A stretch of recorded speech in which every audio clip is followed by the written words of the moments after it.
Good morning mga pre, maaga ako nagising kasi maaga yung pasok ko. Etong araw na to ipapakita ko lang sa inyo kung gaano kasi ang pamilya ni Apon Daling. Basta pamilya ni Apon Daling solid, napakabait mga pre.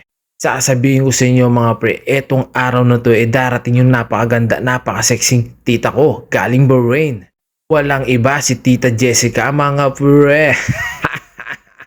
Ang anak na bunso ni Apon Daling mga pre, ang napakaganda.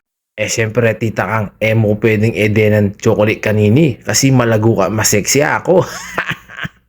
Tapos mga pre, yan po si Inang at saka po yung mama ko. Si mama ko panganay sa magkakapatid mga pre.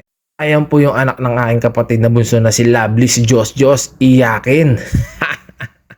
Umiyak yung bata, gusto niya magpalipad ng saranggola mga pre. Sabi ng apo niya, hindi mo mamapalipad yan kasi sira. Yan yung pamilya ni Apon Daling mga pre. Pag dumarating yung mga kapatid nila, siguradong uuwi si mama ko. Siyempre, ihingi siya ng pera at chocolate. Maraming pagkain ito kasi dumating si Tita Kang mga pre.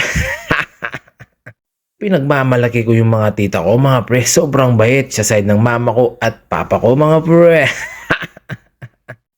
Ako yung maaga akong papasok para hindi ako mahabol sa oras mga pre.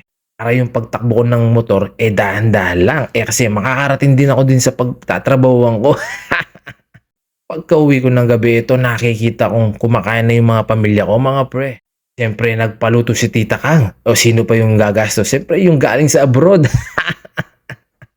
Ayan po yung napakagandang tita ko, mga pre. Ayan po yung anak ni Apon Daling. Yan, kumakain po sila ng simpleng pagkain pero napakasarap. Tapos yan po, kausap si Duling. Si Duling nasa Bahrain.